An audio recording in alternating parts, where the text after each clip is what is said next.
at mid-afternoon in Jerusalem as one condemned man gasped out his final breath. A curtain inside the temple split from top to bottom. Not a garment, not a banner in the wind, a barrier, heavy, guarded, ancient in meaning. To many outside, nothing visible had changed. The city still shouted, priests still moved, Rome still ruled. But if that curtain meant what Israel believed it meant, then the ground under the whole story of worship had just shifted. To understand why, it is not enough to stand at Golgotha and look up at a cross. We have to go back into the wilderness, to a people newly freed and not yet settled, carrying the memory of brick pits and lash marks out into a land with no walls and no roof. There, before sunrise, the camp would stir under the desert cold. Fires would wake, animals would call, dust would cling to skin. And at the center of everything stood a tent unlike every other tent in Israel. It was portable, yet it ordered the nation. It was accessible, yet dangerous. It stood in the middle of the camp, but no one wandered into it as if it were ordinary space. The biblical text presents this tent, the tabernacle, as the place where the God who brought Israel out of Egypt chose to dwell among them. "Let them make me a sanctuary, that I may dwell among them," Exodus says. That sentence is gentle. The reality it introduced was not. A holy God in the midst of a flawed people was not a sentimental idea. It was a problem that had to be arranged, bounded, and mediated. Israel did not lack religious feeling. What they lacked was the ability to survive the direct nearness of the one who had split the sea, shaken Sinai, and spoken from fire. So the tabernacle was never just a sacred tent in the desert. It was a whole way of telling the truth about God, humanity, guilt, cleansing, access, distance, mercy, and danger. Every curtain, basin, altar, board, and lamp said the same thing from a different angle. God had not abandoned his people to the wilderness. He had come near. But nearness to him was not casual. The route inward was narrow, deliberate, and costly. Around that central sanctuary stretched the camp of Israel. The tribes were arranged by order, not accident. Closest to the sacred space were the Levites, set apart for service. Within the tribe of Levi, Aaron and his sons held the priesthood. Others could carry, guard, assist, sing, transport, and protect. But only the priests crossed certain thresholds, and only the high priest crossed the innermost one. The closer a person came to the center, the stricter the demands became. Space itself was preaching. Distance from the sanctuary was not just geography. It was theology in the shape of a camp. That helps explain one of the hardest features of the tabernacle story for modern readers, the element of peril. The biblical writers do not describe the sanctuary as emotionally uplifting first and dangerous second. They reverse our instincts. The danger comes first, because holiness comes first. Priests washed because impurity mattered. Blood was poured because guilt mattered. Incense was regulated because improvised worship was not treated as creativity, but as rebellion. When Aaron's sons, Nadab and Abihu, offered unauthorized fire, the lesson was terrible and unforgettable. In this place, sincerity was not enough. God himself determined how he would be approached. Yet the tabernacle was not built to keep Israel away forever. It was built so that Israel could live with God near without being consumed. That difference matters. The entire system of sacrifice, washing, priesthood, bread, light, incense, atonement was not one long refusal. It was a guarded welcome. Limited, yes, narrow, yes, but still welcome. The sanctuary stood at the center of the camp, because divine presence was not an abstract doctrine.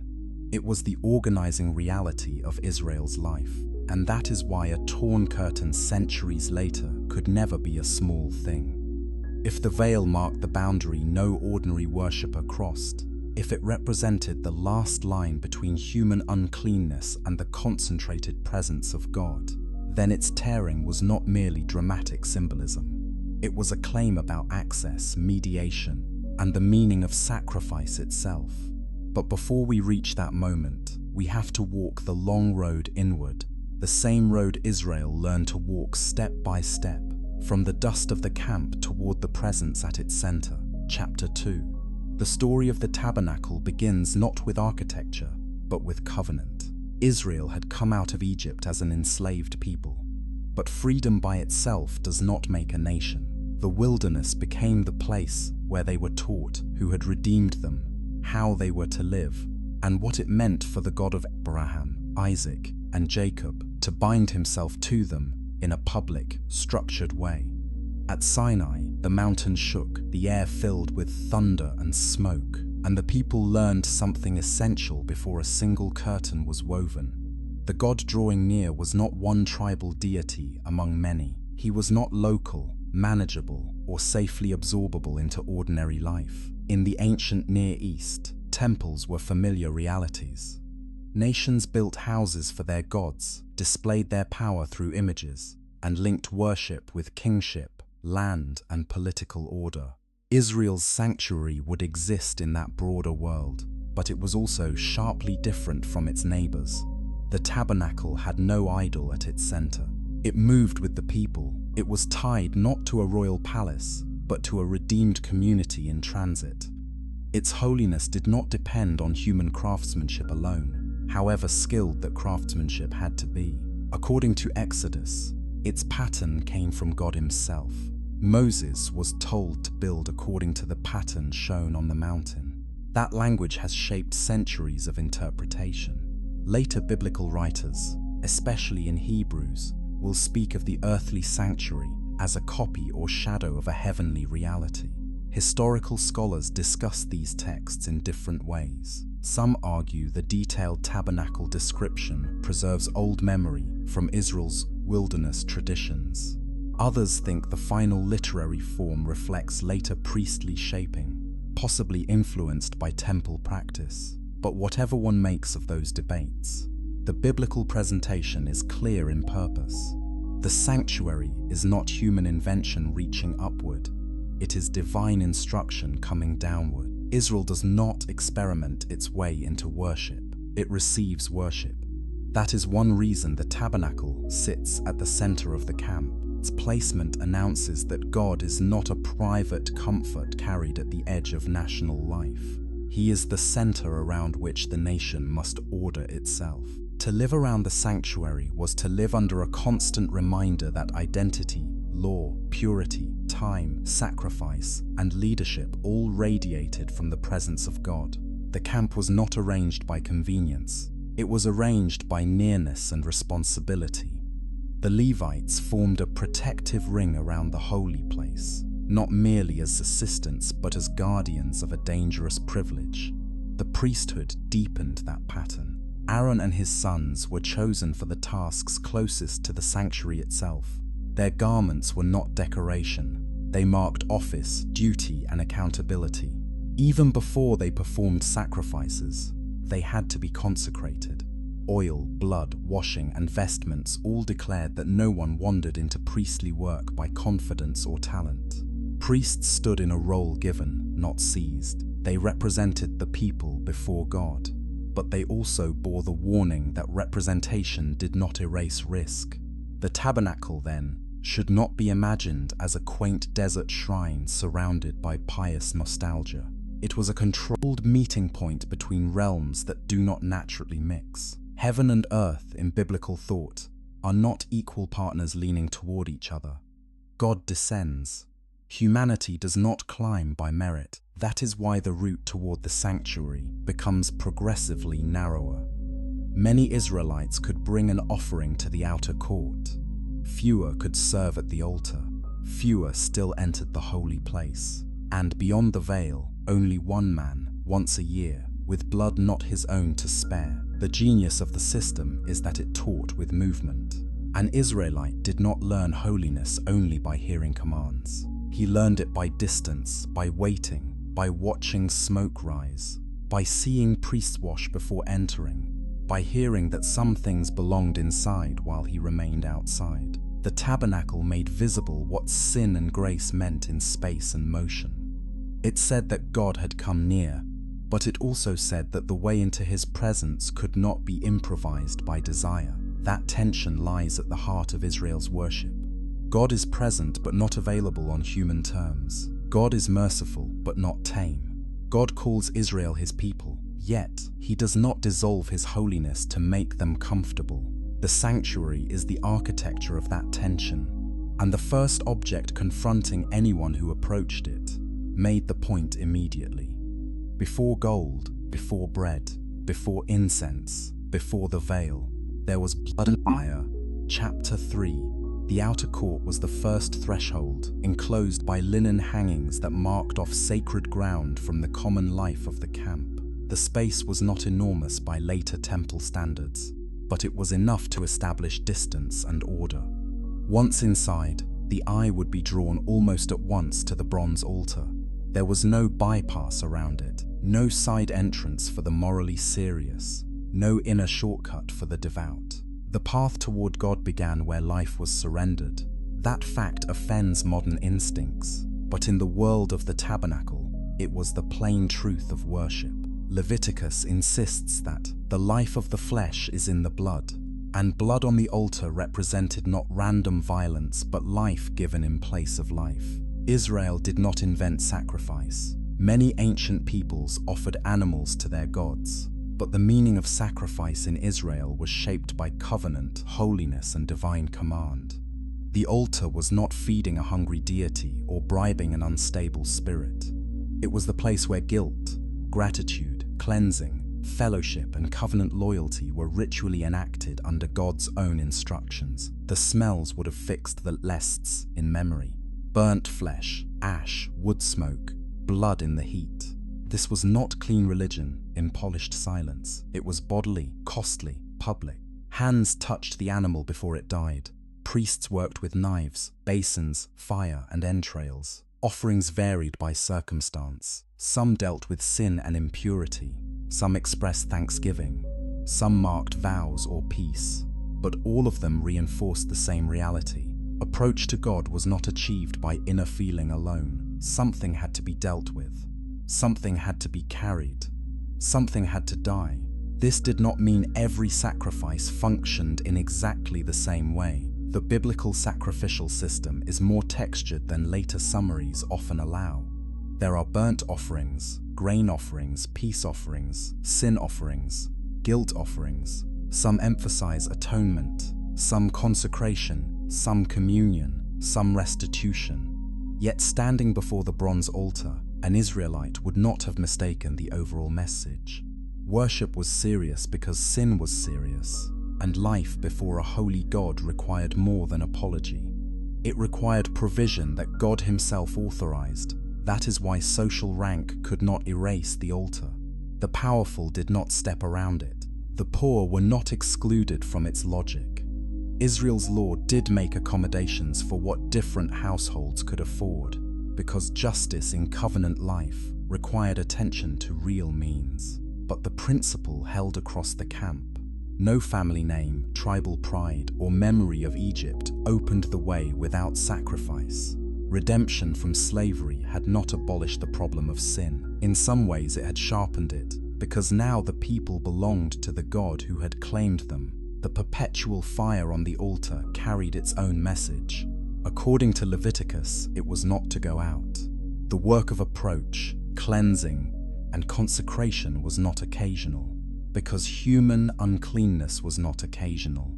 Israel's relationship with God was not built on one dramatic memory of deliverance alone. It had to be maintained in covenant life day by day.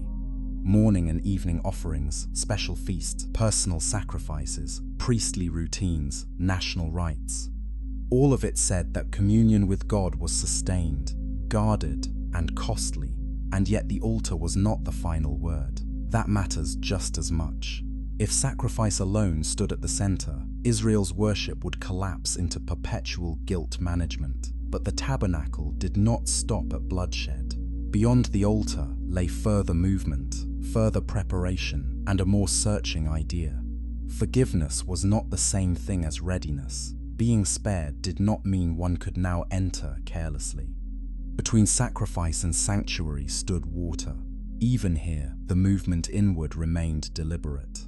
The altar addressed the fact that guilt existed. The next object addressed the fact that those who served still needed cleansing.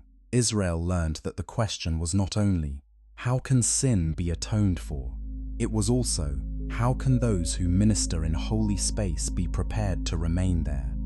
The answer was waiting in a basin that seems modest at first glance, until one notices the sentence attached to it. Wash, lest you die. Chapter 4. Between the bronze altar and the entrance to the tent stood the laver, the great basin of bronze used by priests to wash their hands and feet before they approached the holy place. In one sense, it is easy to underestimate this object because it lacks the drama of fire or the mystery of the veil. But the laver reveals something crucial about biblical holiness. Sacrifice did not cancel the demand for purity. Atonement did not make preparation unnecessary. Even those set apart for service had to be washed again and again. Exodus connects the laver with bronze mirrors donated by women who served at the entrance of the tent of meeting.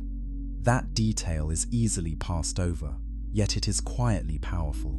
Mirrors in the ancient world were polished bronze, not glass, and to recast them into a basin for priestly washing is to turn an object of reflection into an instrument of purification. The text does not pause to explain the symbolism, but later readers have not been wrong to notice it. Before a priest stepped deeper into sacred space, he met water in a vessel shaped from what once returned a human image. The washing itself was not about ordinary dirt. Priests in the wilderness would always have dust on them. The laver dealt with ritual preparation, not hygiene in the modern sense. Hands that handled sacrifice, feet that crossed holy ground, bodies set apart for service. All had to acknowledge that God's presence was not something to enter straight from common activity. The warning attached to the laver is striking. Failure to wash could bring death. Once again, the text resists the idea that holiness is mostly about sincerity. This is one of the points where modern readers often recoil. Why should washing matter so much? Why should a ritual act carry such weight? Because in the world of the tabernacle, bodily action and spiritual reality are not divorced. Israel was being taught through repeated disciplined gestures that holiness must be recognized, not merely admired. To wash before entering was to submit to God's distinction between common and holy, clean and unclean. It was to confess in the body that access required transformation, not just permission. The priest's whole life carried that lesson. Their garments were prescribed, their bodies were anointed, their meals included sacred portions, their schedule was ordered by sacrifices, lamps, incense, feast days, and the care of holy things. Priesthood was not a part-time symbolic role layered over ordinary identity. It reordered identity. And even then, priesthood did not grant freedom to innovate. The story of Nadab and Abihu stands like a warning shot across all later priestly service. These were not pagan intruders. They were Aaron's sons, near the center, clothed for service, standing where many Israelites would never stand.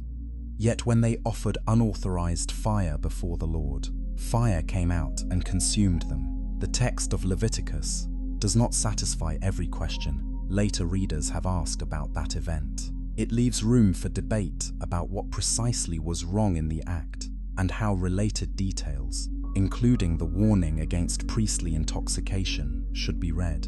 But its main force is unmistakable. Nearness does not reduce the seriousness of obedience. If anything, it heightens it. Those closest to holy things cannot afford casual handling of them. That helps us see why the laver belongs where it does. It is not an optional symbol tucked into the court for decorative completeness. It stands on the priest's path as a recurring interruption. Wash first, pause, remember where you are going, remember whose house this is, remember that sacred service cannot be approached in the momentum of self-assurance. Water at the threshold teaches what blood at the altar began to teach. God makes a way, but he also defines the way. There is another dimension here as well. The laver does not only warn, it prepares. It says the priest is not meant to remain forever outside. The point of washing is entrance. The point of cleansing is service. The point of discipline is communion rightly ordered. Biblical holiness is often misunderstood as pure refusal, one long sequence of divine no. But the tabernacle gives a more exact picture. The no exists to protect a deeper yes. The priest is stopped at the basin so that he may go forward alive, and once he passes through the entrance curtain, he enters an entirely different world. The glare of desert light falls away. The smell of sacrifice gives way to the fragrance of incense. Bronze yields to gold. Open sky yields to a covered room lit by a single blazing source. If the court spoke of cost and cleansing, the holy place speaks of presence sustained, provision remembered, and prayer rising where no sunlight enters. Chapter 5. Inside the holy place, everything changed. The room was smaller than many modern readers imagine, and enclosed. No open sky, no natural light, no casual crowding. The materials themselves signaled a shift in intensity. Acacia wood overlaid with gold, embroidered fabrics, carved forms, regulated arrangement. Here the priest entered not merely a sacred work zone, but a symbolic world where each object joined in one continuous statement about life before God. To the south stood the lampstand, the menorah, hammered from a single piece of pure gold. Its shape called to mind a stylized tree, with branches, cups, buds, and blossoms. Almond forms appear in its design, and that detail matters. In the land of Israel, the almond tree is among the first to wake at winter's edge. It becomes a sign of watchfulness, quickening, and life appearing when the season still feels barren. In the holy place, the lampstand burned with 7 lamps fed by pure olive oil. No sunlight entered that chamber.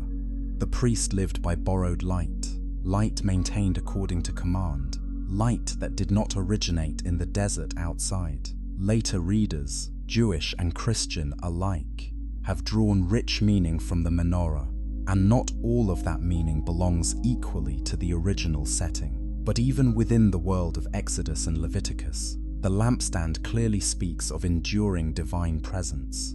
In a room where no daybreak could enter, God provided light. Not lightning like Sinai, not consuming fire like judgment, but ordered, steady illumination. The priest did not create that meaning, he tended it. He trimmed the lamps, replenished the oil, and preserved the flame. Human service did not generate divine presence, but it did answer it with faithful attention. Across from the lampstand, on the north side, stood the table of the bread of the presence. 12 loaves were set there, one for each tribe of Israel, renewed regularly before the Lord. This was not common food. It was bread arranged before God, later eaten by priests in a holy place. The symbolism is both simple and deep. Israel's life was held before the face of God. The tribes were remembered, represented, and sustained in His presence. If the altar said, "You cannot come in without atonement," the table said, God's purpose is not endless estrangement, but ordered fellowship. That point is easy to miss if the tabernacle is reduced to a machine for handling sin. The bread reminds us that covenant life is not only about guilt resolved, it is about provision continued. In the wilderness, where food itself had become a daily lesson, bread placed before God carried special force. Israel lived because God sustained them. Even priestly eating, restricted as it was, became part of a larger truth. Worship involved not only death and cleansing, but communion. At the center, before the veil, stood the altar of incense. Small compared with the bronze altar outside, covered in gold rather than bronze, it occupied a place out of proportion to its size. Morning and evening, incense was burned there according to a prescribed formula. The cloud it produced was not perfume for atmosphere. It was holy. Its composition was restricted. To reproduce it for private use was itself forbidden. Once again, God reserved the terms of what reached Him. Incense in Scripture often becomes linked with prayer, and the connection is not arbitrary. Fragrance rising, invisible yet real, filling the holy space and moving toward the hidden presence beyond the veil, offered Israel a sensory grammar for prayer before doctrines of prayer were ever systematically stated. The priest did not improvise words there on behalf of the nation in the way later devotional imagination sometimes suggests. Yet the symbolism of ascent, offering, and nearness made the association natural. By the time of later biblical writings, especially the Psalms and Revelation, incense and prayer stand close together. What is striking about the holy place is how alive it is without spectacle. Light burns, bread rests, incense rises, priests move in routine obedience. Nothing here depends on sudden drama. In fact, the point is almost the opposite. Israel is being taught that life with God is sustained not only in moments of national crisis, but in faithful regularity. Morning and evening, Sabbath to Sabbath, season to season, the sanctuary carries memory through repetition. And yet even here, at the center of priestly service, there remains a stoppage. The incense altar faces a curtain heavy with meaning. Behind it lies the room no daily priest enters. The lampstand gives light, but not beyond the veil. The bread stands before God, but not in the innermost chamber. The incense rises toward a presence still hidden. The holy place is near, but it is not the end. The tabernacle continues to say, even to its ministers, not yet. Chapter 6, the veil was both fabric and verdict. Woven with blue, purple, and scarlet yarns, embroidered with cherubim, it marked the boundary between the holy place and the Holy of Holies. The design was not ornamental in any shallow sense. Cherubim in the biblical imagination guard sacred thresholds. After Eden, cherubim stand at the eastward of the garden, with flaming sword imagery to prevent easy return. On the veil, they silently repeat the warning.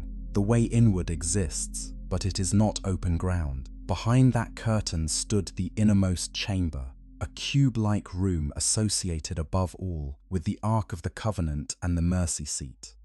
The Ark, according to the biblical description, held the tablets of the covenant and represented the footstool of the invisible king. No image of God sat upon it. Instead, two cherubim overshadowed the cover where atoning blood would be applied. Here the tabernacle reached its most concentrated symbolism. Kingship, covenant, law, mercy, holiness, and presence converged in one hidden place. Hidden, and for almost everyone, untouchable. The high priest entered this room only once each year, on the Day of Atonement. Leviticus 16 gives the rite in a form at once solemn and severe. He entered with blood for himself and for the people. He entered amid smoke from incense. He entered not in confidence of personal worthiness, but under command, carrying the signs that guilt had to be dealt with, even for the mediator. The yearly repetition mattered. If access had to be reopened again and again, then the system was effective in one sense and unfinished in another. It provided real covenant maintenance for Israel, but it also kept announcing the continued existence of distance. Yom Kippur, the Day of Atonement, is sometimes flattened into a single idea, as if its only message were that God forgives sins. It says more than that. It says impurity accumulates. It says sin affects not only individual conscience but communal life and sacred space. It says mediation is necessary. It says cleansing has to reach the very heart of worship. It says even the place where God chooses to dwell among his people must be ritually purified because the people themselves remain compromised. This is one of the most distinctive features of Israel's sacrificial logic.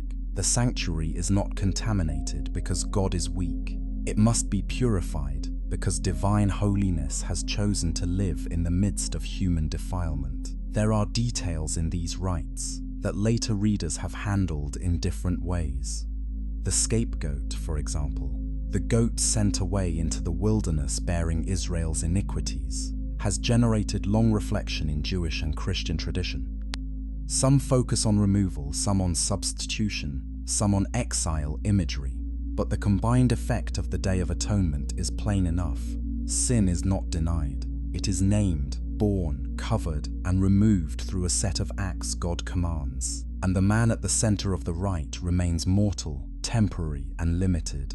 That limitation is one reason the Holy of Holies has exerted such power over later biblical theology. The room represents the possibility and impossibility of nearness at the same time. God is among his people, yet veiled. The mediator enters, yet rarely. Blood speaks, yet must be brought again. The sanctuary declares grace, but it also preserves a silence around the center that no ordinary worshipper crosses. If someone in the camp asked, "Can we live with God near?" the answer of the tabernacle was yes. If he asked, "Can we simply enter his presence?" the answer was not like this. Historically, it is worth remembering that Israel's sanctuary traditions developed across changing circumstances. The portable tabernacle belongs to wilderness memory. Later generations knew central sanctuaries at Shiloh, then Solomon's temple in Jerusalem, later the rebuilt temple after exile, and finally the vast temple complex of Herod's day. The exact relationship between the wilderness tabernacle and these later structures is discussed by historians and biblical scholars. Yet within Scripture itself, continuity is stressed more than rupture. Different forms, same holy pattern. Different buildings, same fundamental problem. How can a holy God dwell among a people who cannot make themselves holy by will alone? The veil answered by standing there. The Holy of Holies answered by being entered so rarely. And for centuries, Israel lived under that rhythm of closeness and distance, mercy and restriction, presence and barrier. The system was not meaningless. It taught the truth. But it also kept the deepest question alive. Would there ever come a day when the final boundary was not merely respected, but overcome without destroying the people on the other side of it? Chapter 7, the story did not end in the wilderness. Israel crossed the Jordan, settled the land, fought wars, built houses, crowned kings, and eventually exchanged the mobility of the tabernacle for the permanence of a temple. Under Solomon, a great sanctuary rose in Jerusalem, drawing on the patterns of sacred space already known from the older tent. Court, holy place, inner sanctuary, priestly service, sacrificial rhythm, cherubim, lampstands, bread, incense, veil. The language of worship expanded in scale without abandoning its grammar. That shift from tent to temple carried gains and dangers. A permanent house in the city of David announced stability, royal order, and national consolidation. It also invited a false confidence. Prophets repeatedly warned Israel not to trust the existence of the temple, as if God could be possessed by a building. The sanctuary was the place of his name, yes, but never a guarantee against judgment. When kings sinned, when injustice spread, when covenant was treated as ceremony without obedience, the prophets spoke against the illusion that sacred architecture could protect a rebellious people. History proved them right. Solomon's temple fell to the Babylonians. Exile broke the visible center of Israel's worship and forced the nation to reckon with loss on a scale hard to imagine. Yet even then, the idea of God dwelling with his people did not disappear. The second temple rose after return, smaller at first, then transformed and enlarged under Herod into the splendid complex standing in Jesus' day. Rome overshadowed it. Priests still served there. Pilgrim sacrifices still smoked. The old patterns continued, though now under imperial occupation and within a people fractured by expectation, memory, and hope. It is into that world that the New Testament introduces one of its boldest claims. John writes that the Word became flesh and dwelt among us. The Greek verb he uses carries the sense of pitching a tent, of tabernacling. He does not stop to build the whole theology in one sentence, but the echo is there. What the wilderness sanctuary signified in shadow, the gospel claims has taken on human life in a new way. God has not merely placed his name in a structure. He has come near in a person. That claim should not be reduced to easy metaphor. In John's Gospel, Jesus moves through temple imagery with deliberate force. He speaks of his body as the true temple to be destroyed and raised. He multiplies bread and then calls himself the bread of life. He stands in festival settings shaped by water and light and speaks as if those symbols find their meaning in him. The point is not that the old sanctuary was false. The point is that it was preparatory. It taught Israel how to think about presence, mediation, holiness, provision, and access, so that when a greater claim arrived, there would be language ready to receive it. The New Testament letter to the Hebrews develops that logic with unusual intensity. It reads the priesthood, sacrifices, and sanctuary as real institutions that also point beyond themselves. The earthly holy places are copies and shadows. The repeated sacrifices reveal their own incompleteness. The yearly entrance of the high priest shows both mercy and limitation. According to Hebrews, these patterns were never meant to terminate in themselves. They pressed forward toward a priest who would not need sacrifice for his own sins, and toward an offering that would not need endless repetition. This Christian reading is not identical with every Jewish reading of the sanctuary, and historical honesty requires saying so. The tabernacle and temple remain part of Israel's own covenant history first. Yet once the Gospels and epistles begin to interpret Jesus through sanctuary language, the old symbols become charged in a new way. The altar becomes more than altar. The bread becomes more than bread. The veil becomes more than veil. None of that erases the original setting. In fact, it depends on it. The richer the original sanctuary world is understood to be, the more daring the later Christian claims sound. By the 1st century then, the question hanging over Israel's worship had sharpened. Rome ruled the land.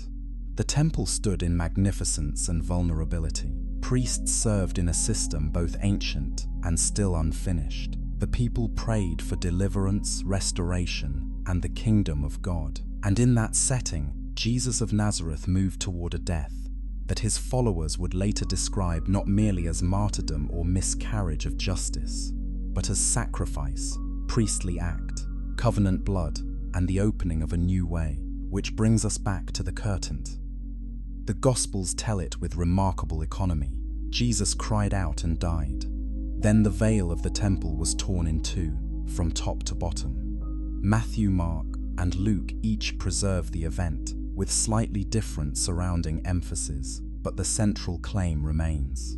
At the moment of Jesus' death, the barrier marking the innermost boundary of sacred access was breached. The direction matters, from top to bottom. Not the work of human hands climbing up, a sign of action coming from the side of heaven. If that report stood alone, it might still be taken as one more apocalyptic symbol in a dramatic death scene. But the early Christian movement did not leave it isolated. It interpreted it. Hebrews speaks of boldness to enter the holy places by the blood of Jesus, by a new and living way opened through the curtain, that is, through his flesh.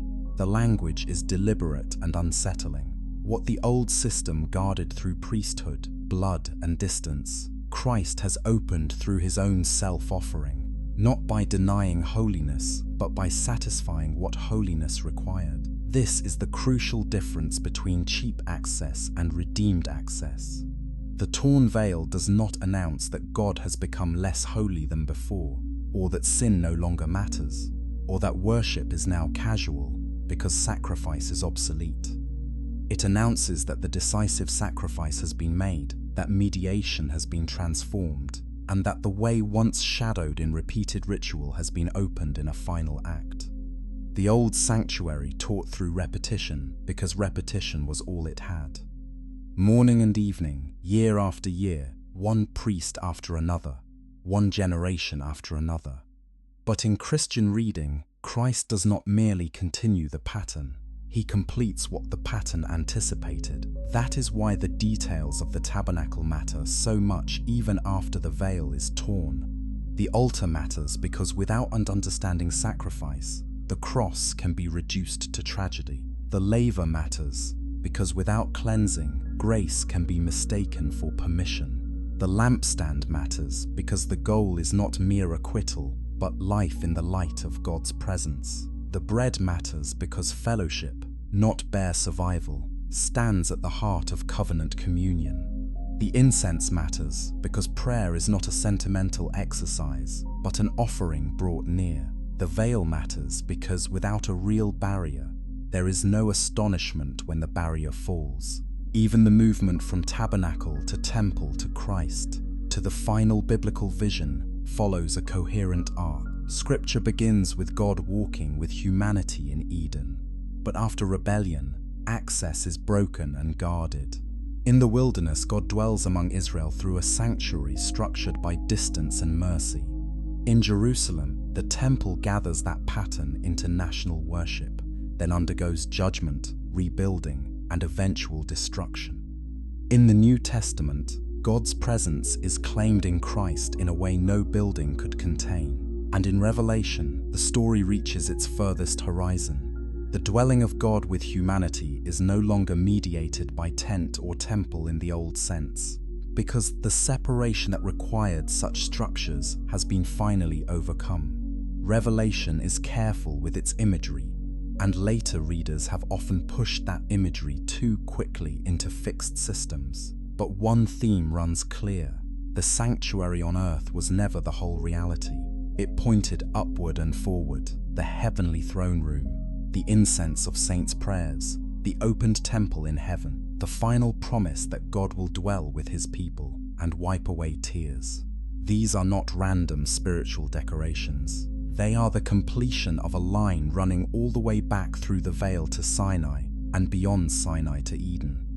That arc also rescues the tabernacle from becoming mere religious nostalgia. Its rituals are not interesting only because they are ancient, intricate, or strange.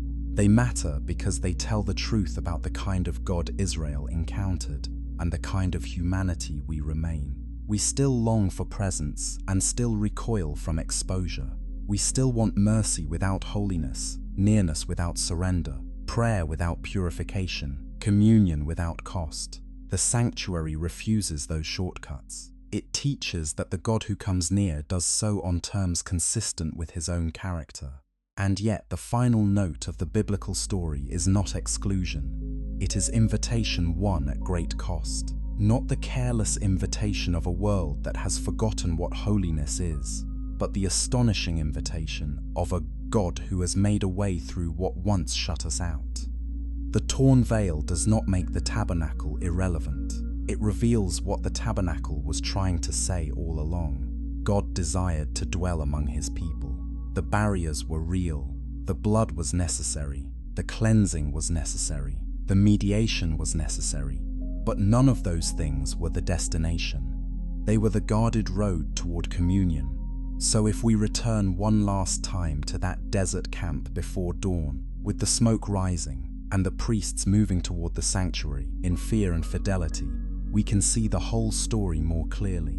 The linen court, the bronze altar, the laver, the lampstand, the bread, the incense, the veil, the hidden mercy seat. Each one was a sentence in a language of approach.